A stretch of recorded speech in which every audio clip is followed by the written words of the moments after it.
In the quietest town in America, something waited in the shadows. Monowi, Nebraska, population 1, a house abandoned for years until lights, explosions, and screams tore the night apart. The first team to investigate never came back. Now a second team enters, and what they find defies everything we know about reality. A portal to another Earth. Dead, scorched, and waiting. This is the Monowi incident. Monowi, Nebraska didn't feel like a real place. It felt like a mistake the world never bothered to correct. Some missions are never acknowledged. Some reports are sealed away, classified, forgotten, denied. But behind closed doors and redacted files, the truth still echoes. These are the stories they never briefed the public on, the operations that went wrong, and the ones that were never meant to be found. You're listening to the whispers that survived the silence. This is Whispers of the Military. One incorporated resident, one bar that doubled as a cafe, one small library kept alive more out of obligation than need. Beyond that, nothing but cornfields stretching so far they swallowed the horizon, the land flattening itself into an endless, silent expanse. At night, the plains came alive in a way that unsettled even those born there. The wind slid through the stalks in slow, deliberate waves, whispering low and constant, like something speaking just beneath the threshold of understanding. People said Monowi was quiet. The truth was worse. It listened. 5 years earlier, a man arrived who did not belong. Dr. Elliot Grayson rolled into town just before dusk in a rented box truck with out-of-state plates. No family, no explanation. He didn't stop at the bar, didn't introduce himself. He went straight to the abandoned property sitting a mile beyond the town's unofficial edge. A house everyone avoided because it felt wrong long before he ever set foot in it. Former NASA propulsion scientist, one of the best in his field, decorated, respected. Until a closed-door review session ended with him shouting over senior officials, chalkboard equations spiraling into nonsense, as he ranted about signals hidden in background radiation, about mathematical patterns forming where chaos should exist, about structures assembling themselves in the dark between particles. Physics, he claimed, was being edited. The board labeled it a psychotic break, clinical insanity, immediate termination, all access revoked. Grayson never contested it. In Monowi, he lived like a ghost. No visitors, no deliveries, no power usage spikes. The house remained dark at night, even when storms rolled through and lightning exposed its silhouette against the fields. If he needed supplies, he came just before dawn and left without speaking. No one ever saw him smile. Then one winter, his footprints simply stopped appearing. No truck, no lights, no movement. 5 years passed. Snow came and went. Weeds overtook the driveway. The windows stayed black. Deputies checked the property twice, found nothing disturbed, nothing broken, nothing that explained where Dr. Elliot Grayson had gone. The house was empty until August. That was when the night started glowing, and Monowi remembered him. The first call. Deputy Sarah Jones had patrolled Monowi long enough to know when something didn't belong, and that night, every instinct she had was screaming at her to turn around. The radio crackled just after midnight, the sound sharp and sudden in the quiet station. It was the kind of noise that felt too loud in a town that usually slept through the dark undisturbed. County dispatch to Monowi unit. Reports of unusual lights and a possible explosion just outside town limits. Property near the old Grayson place. Jones froze for half a second, fingers tightening around the mic. Monowi didn't have explosions. It didn't have lights in the sky. It barely had people. The Grayson property sat a mile beyond the last road sign, half swallowed by tall grass and isolation. Nobody went out there, not anymore. Copy, Jones replied, forcing her voice steady. I'm en route. She didn't mention the knot forming in her stomach, or the way the radio seemed to hiss just a little longer than usual before going silent. As she drove, the night felt wrong. The headlights carved tunnels through the darkness. But beyond their reach, the plains seemed thicker, heavier. Her dash clock flickered once, then corrected itself. The air inside the cruiser grew warm, then cold, then warm again. A mile out, she saw the first flash. Not lightning. A hard, blue-white arc ripped across the sky, curving upward, bending against gravity itself before vanishing without a sound. Then another, and another.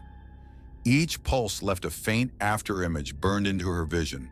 The radio began to hum, not static, a low vibrating tone that settled into her chest and made her teeth ache. Her cruiser slowed without her touching the brake. "Dispatch," she said, pressing the mic harder than necessary. "I've got visual on..." The transmission cut off. Ahead, near the Grayson house, the ground lit up in a sudden bloom of pale light. The air warped above it, bending like heat over asphalt. Then came the sound. Not an explosion outward, but something collapsing inward, like thunder being crushed in on itself. The lights vanished. Silence rushed in to fill the void. Sarah Jones pulled to the shoulder, heart hammering. The engine idled, then sputtered once before dying completely. The dashboard went dark. She opened the door. The night air smelled metallic. Ozone and something else. Sharp, unfamiliar. The wind had stopped. Even the insects were gone. "Dispatch," she said again, softer now. "Something's not right out here." No answer. That was the last transmission Deputy Sarah Jones ever made. By morning, her cruiser sat alone on the roadside, engine cold, door hanging open. Her flashlight lay in the dirt, still on. Tire tracks ended cleanly where she'd parked. There was no blood, no sign of a struggle, no footprints leading away. Deputy Sarah Jones was gone, and the Grayson house, once dark for 5 long years, showed faint scorch marks in the soil, still warm to the touch. Now 1 year later. August came again. In Monowi, time didn't move forward so much as it circled. The seasons returned, the corn grew tall and was cut down again, and the town learned how to live around an absence that refused to fade. Deputy Sarah Jones had never been replaced. No ceremony marked her disappearance. No grave bore her name. Federal agents had arrived in unmarked vehicles that same week. Quiet men and women who asked careful questions and gave no answers. They took soil samples, confiscated radios, shut down roads that had never needed shutting down before. Then, just as suddenly, they left.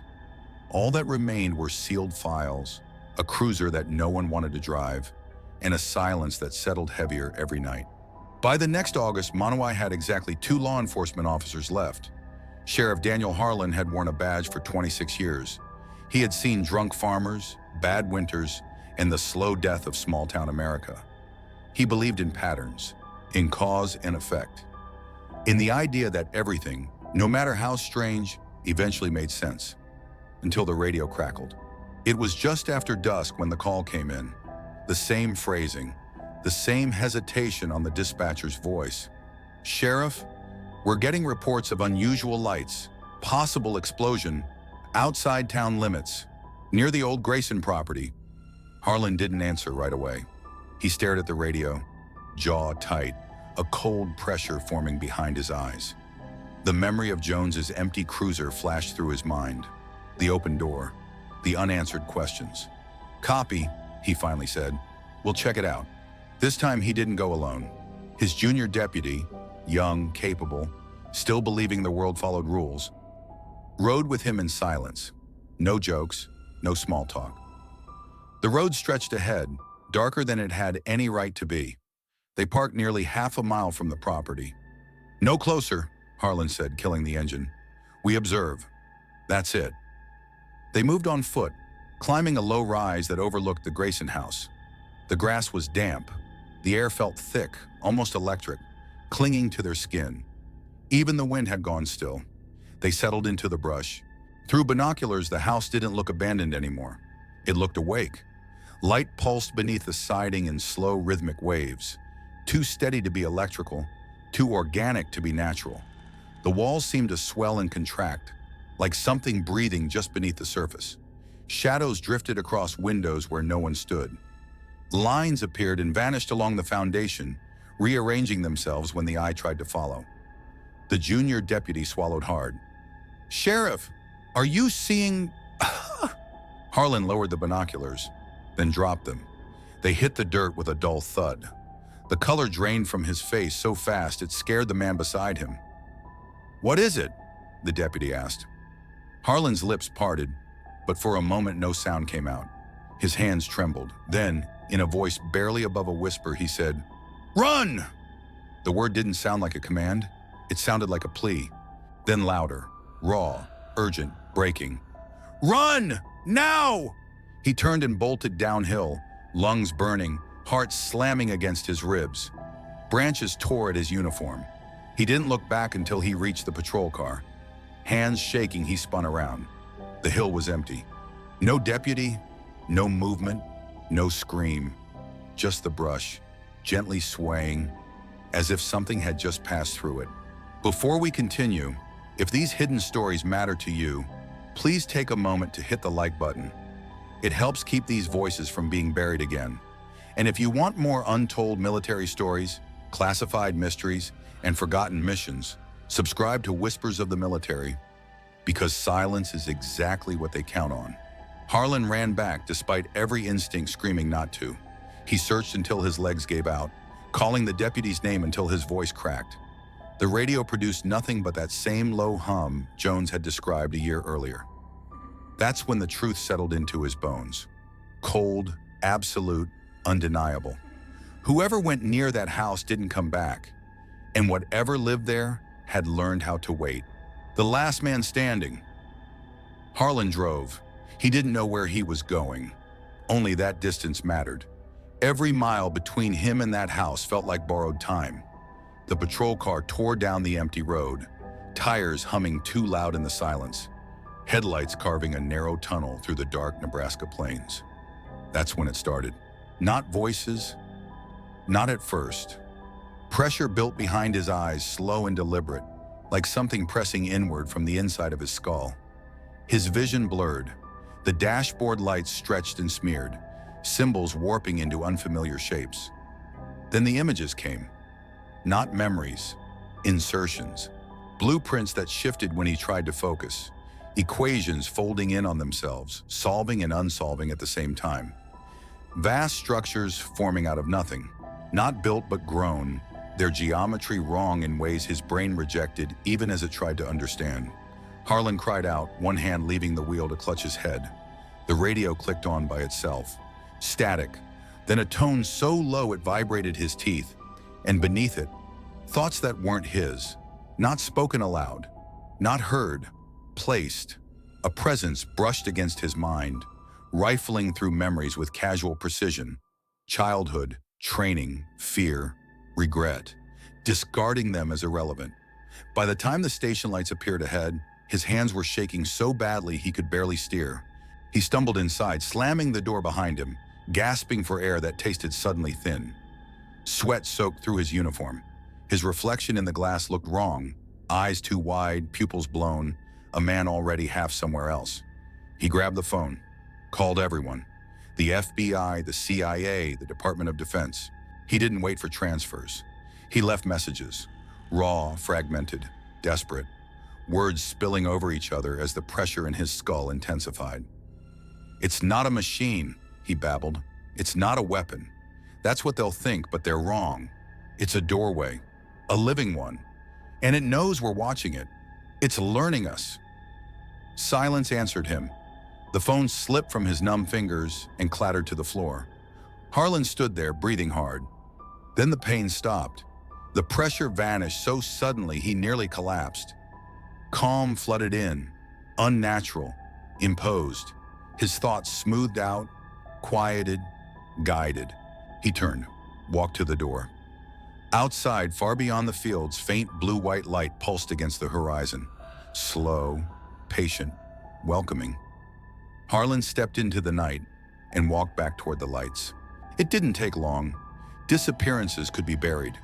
Accidents could be rewritten.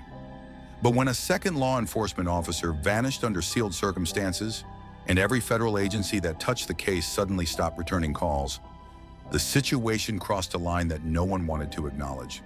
Protocols shifted. Phones rang on lines that didn't exist on any directory. Files were unlocked that hadn't been accessed in decades. One phrase began circulating in encrypted channels, never written twice the same way. Activate Unit 6. By 0200 hours, the farmhouse outside Monowi was surrounded by men who didn't wear insignia and didn't ask questions. No perimeter lights, no sirens, just quiet movement and weapons held low but ready. The structure sat in the darkness like a wound in the landscape, windows glowing faintly from within, walls humming with a vibration that could be felt through the soles of their boots. At 0217 hours, the first team crossed the threshold. Helmet cams came online. Telemetry streamed clean. Heart rates elevated but steady. The interior looked ordinary, too ordinary. Dusty furniture, bare walls, a staircase descending into darkness that hadn't been on any blueprint recovered from county records. Then something shifted. Audio distortion crept into the feed. Static layered over breathing. A low resonance bled through every channel at once. One operator stopped moving. Another whispered a name that wasn't his own. The final transmission reached base without encryption, as if the system itself had given up trying to filter it. A single voice, shaken, reverent, afraid. "What the fuck is that?" The feed went dead. No alarms, no gunfire, no emergency beacon, just silence. The first team was never heard from again. 4 hours later, the order came down to send a second unit. This time, they went in knowing something waited for them. Something intelligent, something that noticed observers. The second team would uncover the truth buried beneath the farmhouse. What Grayson had built, what he had opened, and what had been reaching back through it. And when they emerged, some of them came back, but none of them came back whole. The second team didn't hesitate. They entered the farmhouse just before dawn, moving slow, weapons up, every step deliberate. The air inside felt wrong immediately. Too still, too cold, carrying a low vibration that rattled teeth and made the chest feel tight. Their helmet sensors spiked the moment they crossed the threshold. Radiation levels fluctuated.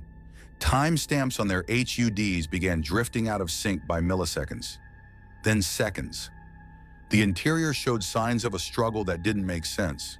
Scorch marks that curved up walls instead of across them. Furniture fused into the floor as if partially melted and refrozen. A staircase leading down that hadn't existed on any aerial scan. Concrete steps spiraling into a glow that pulsed faintly, rhythmically, like a heartbeat. They descended. At the bottom, the room opened into something impossible. The portal was still active. A circular distortion hung in the air, taller than a man, its surface rippling like liquid glass. Light bent around it. Sound seemed to avoid it entirely. Through it, they could see another place. Clearly Earth, but not their Earth. Everything beyond the threshold was dead. Skies the color of ash. Forests reduced to blackened spines. Cities in the distance collapsed into jagged silhouettes, scorched down to their bones. The ground itself looked burned, cracked like it had been cooked from the inside out. No wind, no birds, no life, just silence. Then one of the operators froze. "Movement," he whispered. Figures emerged from the ruins on the other side. Human, barely. Sheriff Harlan staggered into view, uniform torn, eyes hollow. Behind him, 2 members of the 1st Unit 6 team, emaciated, burned, alive in ways they shouldn't have been. Their eyes tracked the portal instantly, like animals sensing shelter. The second team didn't wait for orders. They moved. 2 operators stepped through the portal, the transition hitting them like being dropped into ice water. Gravity felt heavier. The air burned the lungs. Every instinct screamed wrong. They grabbed Harlan first, he was barely conscious, and shoved him back through the opening. Then the others. Hands locked onto armor straps, arms wrapped around shoulders. One by one, survivors were dragged screaming, sobbing, or silent back toward the portal. The entire time, the structure housing the machine began to vibrate. The portal flickered. "We're losing it," someone shouted. The team leader made the call instantly. "Everybody back, now!" They moved fast. One operator jumped through, then another. As the second to last man crossed, the portal shrank, its edges collapsing inward, light warping violently. The final operator turned to follow. and the portal snapped shut. Gone. The room went silent.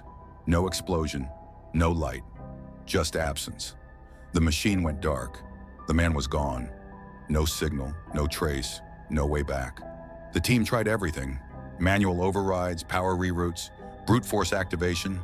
Nothing responded. The device was dead, inert, like it had never existed at all. There was no choice left. They called for extraction. Blackhawks arrived within minutes, rotors tearing the quiet sky apart as they lifted the survivors away from the farmhouse. No one spoke during the flight back. No one met anyone else's eyes. They all knew what had just happened. At the base, they were separated immediately. Some were taken to medical, isolated wards, sealed doors, no windows. Others were escorted to interrogation rooms without insignia or clocks. Names were replaced with numbers. Questions repeated endlessly. No reunions, no follow-ups, no closure. They never saw each other again. And in the official record, the incident in Monowi, Nebraska never occurred. But somewhere, on a dead version of Earth, one man was still alive. Waiting? Thank you for listening. If this story pulled you into the shadows, please consider liking the video and subscribing to the channel. Your support keeps these stories from being buried here at Whispers of the Military.